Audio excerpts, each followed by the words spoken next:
Taigi labas visiems ir iš karto labai ačiū, kad įsijungėte mano šį naują video. Ir šiandien aš nusprendžiau pakalbėti apie vieną temą, kurią mane labai ilgai lietė ir iš tikrųjų aš manau per ilgą laiką aš atradau labai daug naujų kažkokių taisyklių ir būdų, tai reiškia kaip tapti galingu žmogum.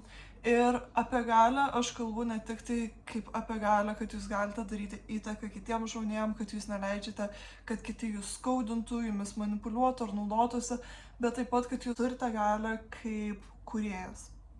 Kad jūs galite kurti savo realybę, jūs turite galią pristraukti stebuklus ir jūs esate galingas žmogus ta prasme, kad jūs tiesiog galite gauti, ko norite, ar tai būtų iš kitų žmonių, ar tai būtų iš Dievo ar visatos. Ir prieš pradedama aš noriu pabrėžti, kad aš manau, kad jūs neturėtumėte paimti visko, ką aš sakau, arba ką bet kuris kitas, kurie sako už gryną pinigą, dėl to, kad visų pirma aš garantuoju, kad tai, ką aš sakau, dabar veikia man ir dabar rezonuoja su manim, galbūt tai nerezonuos su jumis ir su jūsų įsitikinimais, idealais. Ir taip pat galbūt netgi aš pati po mėnesio žiūrėdama šitą video pagalvosiu, kad 50% mano nuomonės jau pakito. Tai kodėl mes kūrėme, rašome knygas, tai tam, kad mes parodytume, kas mums veikia ir padeda dabar, šiuo metu ir kas galbūt įkvėps kitą žmogų. 5 iš jūsų dabar žiūrinčių šį video buvo lemta išgirsti būtent tuos žodžius, kuriuos aš dabar pasakysiu. Kitiem 5 žmonėm galbūt 50% bus aktualu, o kiti pagalvos, kad gerai, galbūt iš vis man nereikėjo žiūrėti šitą video. Bet mano tikslas yra kalbėti tiem žmonėm, kuriem dabar visata atsiuntė mane, kaip jum tiesiog jau užsišnapšninti angeliuką. Niekada netikėkite 100%, ką kiti žmonės jums sako, ar tai būčiau aš, ar tai būtų jūsų tėvai. Visi mes veikiam šitam pasaulyje taip, kaip mes žinome, kad turime veikti ir kiekvienas mes turime savo būdų. Kam aš esu čia, tai tam, kad jūs įkvėpčiau. Ok. Taigi mano galios taisyklės, aš jas užsirašiau savo knygelį, tiesiog kai aš eilinį vakarą journalinau.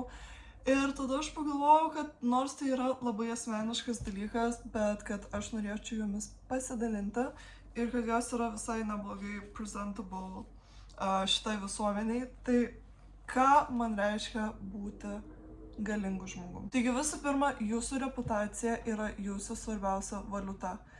Kas yra jūsų reputacija? Tai kokius verslo pasiūlymus jūs priėmėte? Ta prasme, dabar labai išpopuliarėjo, pavyzdžiui, tas piramidžių verslas, piramidžių sistema, būtent su Amway parduotuvė. Jeigu dar vienas žmogus man pasiūlys ten prisijungti, aš jį užblokuosiu. Ta prasme, tas verslas yra skemas ir jeigu jūs įsipinate į tokius nešvarius reikalus kaip kažkokie skemai, jeigu jūs stumdote veipus, jeigu jūs esate dealeris, jeigu jūs paustinat kažką, kas reklamuojate kažką, kas nėra, pavyzdžiui, gerai, aš padariau šitą klaidą, aš irgi reklamau dalykus, kurių aš dabar nereklamuočiau, jeigu aš galėčiau atsukti laiką, bet visą tai supraskite, kad teršia jūsų aurą. Atima iš jūsų street points. Ta prasme, jūsų street points yra jūsų valiuta. Jūsų street points yra jūsų aura. Jūs turite juos saugoti. Pavyzdžiui, kai jūs susitikinėjate su lochais, irgi aš esu kalta, kai jūs būnate santykiuose su lochais, jie eis po to į visuomenę ir visiems sakys, jie flexins jūsų vardu, kad jie galėjo jūs vadinti savo merginą. Ir viskas. Ir jūsų reputacija susigadina. Jie kelia savo reputaciją ir tuo pačiu leidžia jūsų reputaciją žemyn. Tai jūs turite būti labai atidus, su kokiais verslais jūs susidedat, su kokiais žmonėmis jūs susidedat ir taip pat kaip jūs pristatote save, kaip jūs kalbate apie save. Viena labai svarbi taisyklė. Tai, kai jūs įkeliat į social media, niekada negali būti ištrinta. Jūs galvojate, kad jūs kažką ištrynėt, tačiau yra skrinžotai. Tai, kai jūs įkėlėte, nėra kaip paukštis, išskrydo nepagausi. Taška. Ir kai kurie žmonės, kurie sako, kad gerai, man yra nesvarbu mano reputacija, man nesvarbu, ką apie mane mąsto kiti žmonės, yra taip save apgaudinėja. Ta prasme, visų pirma, jeigu tu jau sakai, kad tau yra nesvarbu, ką apie tą mano kiti, reiškia, tau jau yra svarbu, ką apie tą mano kiti, nes tu nori atrodyti nonchalant. Ir kitas dalykas, tai kad mūsų reputacija šitoj visuomeniai grinai nulėmė mūsų išgyvenimo lygį. Žmogus yra socialinė būtybė, kuriai kitų pripažinimas lemia jūsų verslo galimybės, jūsų partnerio kokybę, tai kiek jums žmonės padės, kiek norės jums padėti. Jeigu jūs save pristatysite kaip aukštos vertės ir savivertės žmogų, žmonės norės jums suteikti naujų galimybių, jums atsivers daugiau durų. Tai kaip kurti tą reputaciją, būtent apie tai aš šiame video ir kalbu, taip kad nusiraminom ir tuo aš viską jums papasakosiu. Kitas dalykas, susidarykite savo smegeninį sąrašą dalykų, apie kuriuos jūs gyvenime negalite kalbėti su eiliniais žmonėm. Gerai, tai mes turime labai svarbių žmonių mūsų gyvenime, tai yra mūsų partneris, mūsų šeima, mūsų labai artimi draugai, keli artimiausi draugai, su kuriais mes galim kalbėti apie viską, jeigu jūs tik tais norite ir pageidaujate. Tačiau mes kiekvieną dieną susitinkam su žmonėm, kurie yra mūsų klasiokai, kurie yra tiesiog eiliniai praeiviai ir, nežinau, mūsų verslo partneriai, su kuriais mes neturime dalintis tokiais aspektais, kaip faktai apie mūsų šeimą, faktai apie mūsų santykius, tai, kas vyksta lovoje, kai mes užsiemam intimiais santykiais su savo partneriu, kuomet mes einam į tualetą, ką mes planuojame ten daryti, nes labai dažnai žmonės sako, gerai, dabar aš einu nusimyšti. Kai yra, pavyzdžiui, formali kokia nors vakarienė. Ne, jūs turite pasakyti, atsiprašau, šiuo metu aš einu, nežinau, atsiprašysiu. Tai va, taip pat, jūsų tikslai, jūsų svajonės turi likti tik jum ir jūs galite dalinti su jais tik tai su žmonėm, kurie 100% nori jums kuo geriausio. Ir netgi tie žmonės nebūtinai jums neuždės evil eye. Dėl to, kad jeigu savo pasąmonėje jie mato, kad jie tų tikslų negalės pasiekti ir jūsų tikslai yra per aukšti jiems, jie gali jums nusiųsti neigiamos energijos, taip kad labai atsargiai. Net jūsų tėvai, kurie atrodo gali linkėti paties geriausio, jeigu jūs pasidalinsite savo tikslais su jais, gali žiauriai jums uždėti daug negatyvios energijos, evil eye ir tiesiog geriausia visus savo tikslus yra laikyti savo ir tada palapinti pas žmonės su rezultatais. Taip pat visi šitie dalykai galioja su socialiniais tinklais. Jūs turite suprasti, kad dabar yra 2025 metai ir jūsų reputacija grinai 50% priklauso nuo jūsų socialinių tinklų. Jūsų socialiniai tinklai yra kaip jūsų darbo CV tik tais gyvenimui. Dėl to, kad žmonės, jūsų potencialus partneris, nueina į jūsų Instagramą, pasižiūri grinai jūsų gyvenimo aprašymą ir nusprendžia, kokią nuomonę susidarys apie jūs. Ar jūs manote, kad jūs turite gerą savo gyvenimo CV, savo socialiniuose tinkluose, jeigu jūs keliate iššaukiančias nuotraukas, jeigu jūs dalinate savo gyvenimo detalėm, dramom, taip pat jeigu jūs keliate kažkokius paslėptus quotes arba liūdnas dainas, kai kažkoks vaikinas jūsų nenori ir kad jis tipo pagautų mintį? Nelabai. Tai socialiniuose tinkluose mes nesidalinam negatyvų, mes nesidalinam pažeidžiamą informaciją. Kartais aš pasakau kažkokias savo gyvenimo pamokas, aš pasidalinu kažkuo deep, bet visą tai aš stengiuosi, kad būtų labai pozityvu ir kad tai tik įkvėptų žmonės arba padėtų žmonėm.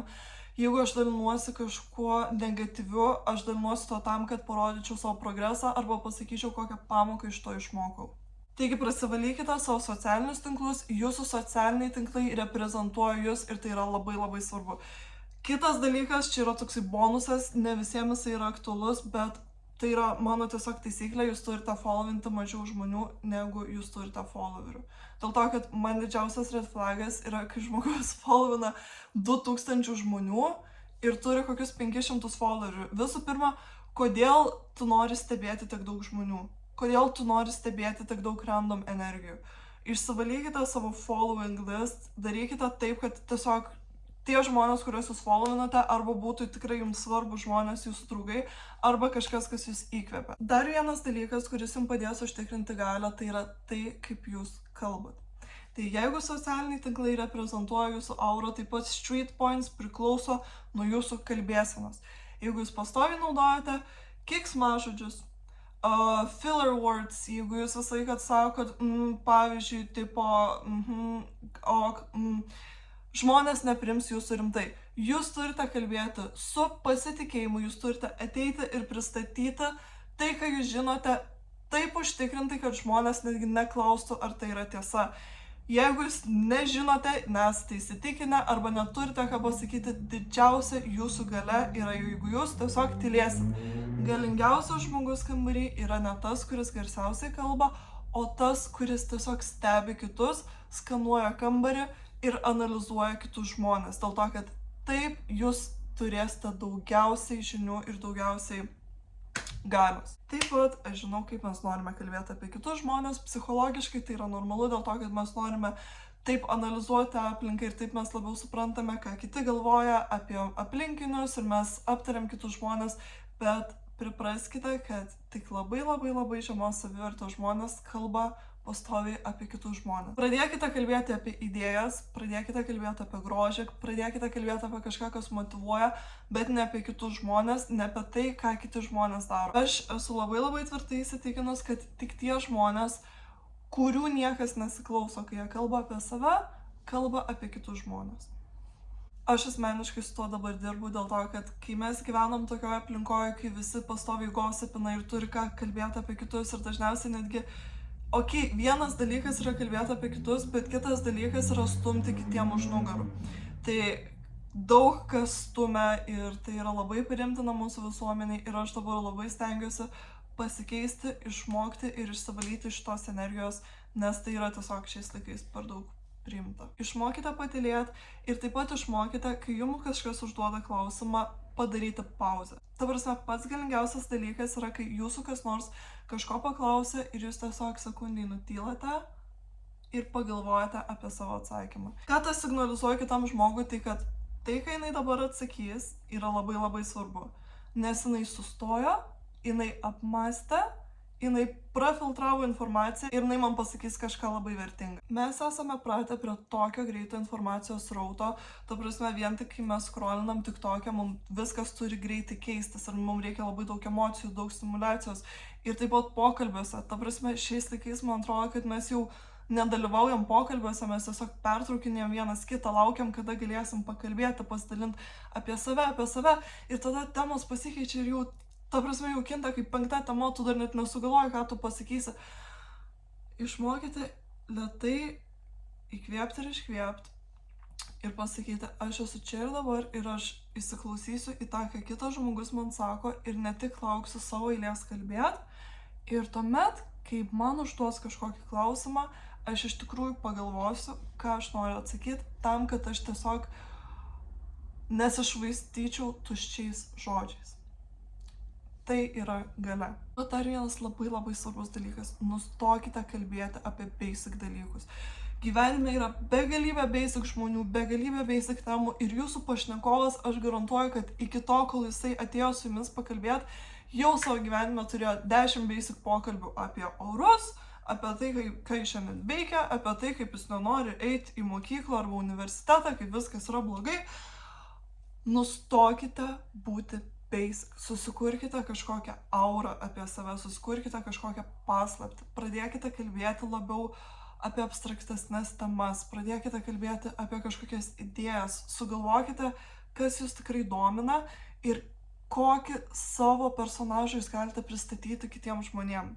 Tai pavyzdžiui, mano didžiausia vertybė ir mano didžiausia stiprybė ir kas mane veža ir kas yra svarbiausia ir įdomiausia mano gyvenime, tai yra dvasiškumas.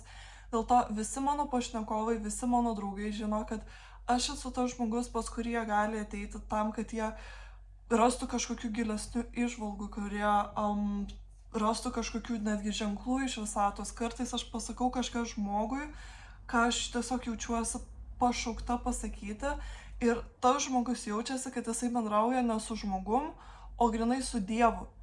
Ir pagalvokite, kiek daug galios dėl to aš turiu savy, dėl to, kad žmonės žino, kad aš niekada nebūsiu tas žmogus, pas kurį jie ateis pakalbėti apie orą.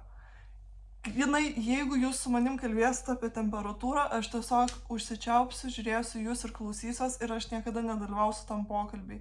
Aš niekada nedalyvausiu tam pokalbį, kur jūs kalbėsite apie tai, kiek alkoholio jūs geriat ir kaip šiandien yra bloga diena ir, ta prasme, yra tokių žmonių, pavyzdžiui, mano universitete, mes visą laiką susitinkam balkonį ir kai kurie žmonės rūko, kai kurie tiesiog išeina pakvėpuoti grynų orų. Pas mus yra vienas vaikinas, kuris, kai tik tais jisai atidaro savo burną, mes girdime apie tai, kiek jisai vakar gėrė, kiek jisai rytoj gers, arba kokia šiandien yra bloga diena, kaip viskas yra sunku ir kodėl jisai skipina paskaitą. Niekada nesileiskite iki tokių pokalbių. Jeigu žmogus komunikuoja tokius dalykus su jumis, tiesiog užsičiaupkit, pasiklausykit pagarbiai ir pasitraukit iš to pokalbio arba pakeiskite temą. Ir niekada nebūkite tas žmogus, kuris bus žinomas kaip basic žmogus, kuris kalbės basic frazėm, tiesiog tuščiai žodžiais, tam, kad užpildytų tylą.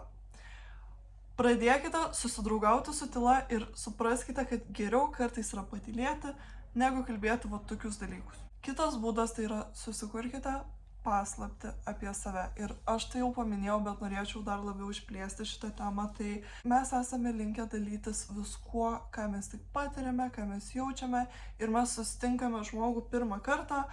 Ir ar netgi jeigu tai ir būtų mūsų artimas žmogus, tačiau mes sakome viską apie save, ta prasme, imkit mano visą širdį, aš esu atviras, jūs turite susikurti bent jau kažkokią iliuziją apie save, jūs turite nustoti kalbėti apie viską, kas jūs ištinka šitame gyvenime ir jūs turite turėti bent jau 3 dalykus, apie kuriuos žinote tik jūs ir joks kitas žmogus, kuris yra gyvas šitam pasauliui, apie jūs to nežino.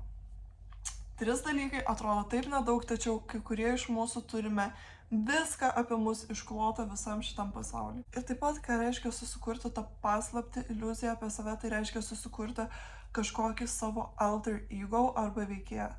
Ir tai nereiškia, kad jūs turite vaidmainiauti, dėl to, kad iš tikrųjų šitam pasauliu mes visą laiką užimam kažkokią rolę. Pavyzdžiui, kai jūs einate į universitetą, jūs esate mokinys, kai jūs esate su savo mama, jūs esate jos dukra.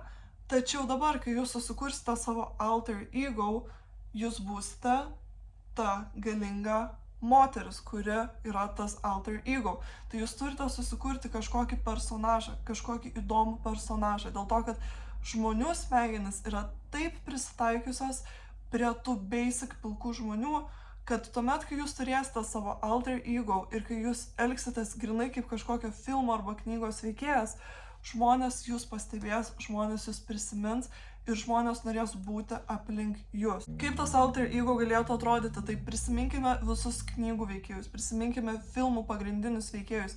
Ką jie tokio turi apie save?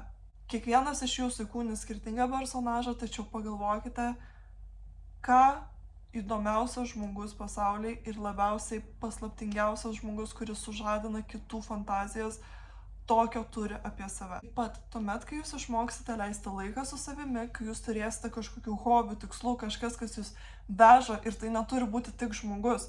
Ta prasme, labai daugelis iš mūsų, ypač moterų, atsikelia ryte ir vienintelis dalykas, kurio jūs laukiate ir dėl kurio jūs atsikeliat ir gyvenate, tai yra kažkoks žmogus, kažkoks vaikinas. Pagalvokite, kas jūs veža, kas būtų jūsų tikslas, kas būtų jūsų hobis, kas būtų jūsų kažkoks indėlis į šitą pasaulį, į šią visuomenę, kas padėtų. Gerai, dėl kažkokių niekam neaiškių priežasčių nustojo filmuotis šis video, tai pabaigą aš susuksiu iš naujo, nes man yra po barabanu, kas turi būti pasakyta, tas turi būti pasakyta. Ir realiai, kai aš filmavau šitą video, aš jaučiausi liktais Dievas tiesiog kalba per mane, nes aš net nežinau, kad aš turiu tokias idėjas, arba bent jau aš nebuvau jų taip suformulavus, bet kai aš pradėjau filmuoti, tiesiog man išsprogo visa energija. Tai žodžiu, kur aš sustojau, tai kad tuomet, kai jūs rasite, kaip jūs galite prisidėti prie didesnio paveikslo, prie šios visuomenės, kaip jūs galite pilt energiją į savo hobius, į savo tikslus, pomėgius, ambicijas, o ne tik tais į kažkokį, tarkim, vieną žmogų, jūs pradėsite kurti tokią aurą, kad žmonės tiesiog bus kaip magnetu traukiami prie jūsų. Kodėl? Dėl to, kad jie jaus, kad gerai, šita mergina, kai jinai grįžta namo, jinai daro kažkas svarbaus ir kažkas apie ją sako, kad aš noriu būti prie jos. Nes aš pasąmoningai jaučiu, kad jeigu aš ateisiu ar išeisiu iš jos gyvenimo, tai nepridės kažkokios didelės svarbos ir jinai atrodo tokia nepriklausoma, nes jinai dirba ties kažkokiu aukštesniu tikslu. Ir, pavyzdžiui, aš labai patyriau šitą problemą, kai aš buvau savo praeituose santykiuose, nes man būdavo taip, kad jeigu aš su savo partneriu nesu 24/7 ir jisai yra kažko užsiėmęs, aš pradedu jausti labai didelį nerimą ir aš praradau didelę dalį savo identiteto, nes aš pastoviai tiesiog švaistydavau laiką su juo ir iš tikrųjų mes esame vis tiek produktyviausi, kai mes esame vieni. Ir šiuo metu, kai aš esu su kitu žmogumi, aš neturiu laiko pastebėti, kada jisai man ten neatrašo į žinutę. Aš neturiu laiko pastebėti, kada jisai kažkiek pasikeičia ir pats yra užsiėmęs, nes jisai yra taip pat žiauriai užsiėmęs žmogus, kaip ir aš esu. Jisai žiauriai daug sportuoja, žiauriai daug mokosi ir dirba. Ir taip pat ir aš. Ir, pavyzdžiui, jeigu jisai netyčia atšaukia mūsų planus ar negali manęs pamatyti tam tikrą dieną, man yra grinai dzin, nes aš turiu tiek daug aistrų ir aš taip myliu būti su savim. Vėlgi, išmokite mylėti, leisti laiką su savim. Jūsų kompanija yra pati brangiausia, pati nuostabiausia jums patiems. Ir jūs turite išmokti vertinti, nes ne visą laiką mes būsime vieni, ne visą laiką mes būsime apsupti žmonių. Išmokite vertinti ir tą stadiją. Tai va, ir dabar visas šitas mus perkelia prie kito etapo, tai kitos galios taisyklės. Tai reiškia, nustokite būti desperate. Gerai? Tai va. Kaip aš iš viso apie šitą sumaščiau, tai pradėsiu nuo tos minties, kad kiekvienas žmogus, be jokios išimties, kiekvienas žmogus mum yra atsiųstas į gyvenimą tam, kad išmokytų mus tam tikros pamokos. Kiekvienas žmogus išmoko mus kažko. Netgi jūsų tėvai, pavyzdžiui, jūsų siela pasirinko gimti tam tikroje šeimoje, nes jinai žinojo, kad jai reikia tų pamokų. Taigi, pastarasis žmogus, kuris atėjo į mano gyvenimą, ta prasme, tai, ko aš išmokau, buvo insane. Gerai, pirmą kartą mano gyvenime kitam žmogui aš pamačiau neišgydytas savo pačios dalis, ties kuriom aš jau pradėjau dirbti ir aš šiuo metu jas gydau ir jaučiuosi jau truputėlį pažengus virš to lygio. Ir tas žmogus man buvo atsiųstas tam, kad aš pamatyčiau, kaip aš atrodžiau kitiems žmonėm, kai aš va taip elgdavausi. Ir tuo pat momentu, kai aš pamačiau va šitą savo pačios aspektą ir kas yra labiausiai toxic dalykas, kokį gali žmogus padaryti, tai yra būti desperate, kai aš pamačiau tam žmogui šį aspektą, aš pagalvojau, okei, visų pirma, dabar tu skrendi iš mano gyvenimo. Antras dalykas, ačiū labai, nes tu man parodai, kaip aš atrodžiau praeitį ir kaip žiauriai stipriai aš nenoriu tenai sugrįžti. Tai jeigu jūs norite būti galingas žmogus, jeigu jūs norite, kad kiti jūs gerbtų, jeigu jūs norite, kad kiti norėtų būti prie jūsų, jūs niekada negalite maldauti ir tiesiog reikalauti iš kitų, kiek žmogus turi su jumis laiko praleisti, kiek žmogus turi jums skirti energijos, nes visi mes turim savo gyvenimus, visi mes turim savo problemų ir net tuomet, kai, pavyzdžiui, mes turim daug laiko, kartais mes norime būti vieni, kartais mes nenorime leisti laiko su kitais ir jūs turite tą suprasti. Ir anksčiau aš to nesupratau ir taip pat tas žmogus, kuris anksčiau buvo mano gyvenime, to nesuprato, kad kiti žmonės nieko mums nėra skolingi. Jūs turite būti dėkingi už tai, kiek žmogus jums skiria laiko, dėmesio, meilės ir energijos, bet jūs niekada negalite reikalauti daugiau. Jeigu tas netitinka jūsų standartų, jeigu jums duoda tiesiog bare minimum, žinoma, jūs privalote tiesiog išeiti arba iškomunikuoti gražiai, paaiškinti, kad jums reikia daugiau ir žiūrėti, ar tas žmogus stengiasi kažkiek dėl jūsų pasikeisti ir jums suteikti daugiau. Tačiau jūs niekada negalite reikalauti, spausti, pykti, neginti. Tiesiog vienas dalykas, kurį aš išmokau ir kas yra tiesiog mano gyvenimo moto dabar, tai kad jūs parodote, kaip su jumis turi būti elgiamasi, o ne jūs maldaujate ir prašote, kad su jumis būtų kažkaip elgiamasi.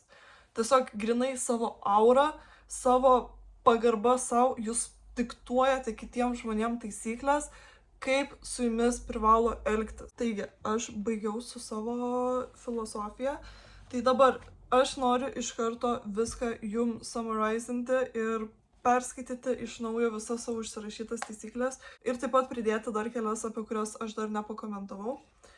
Taigi, važiuojam. Pirma, padaryk pauzę prieš atsakydama. Antra, nustokite naudoti filler words, keiksmažodžius, nustokite kalbėti ir apkalbinėti kitus ir kalbėkite apie grožį ir idėjas.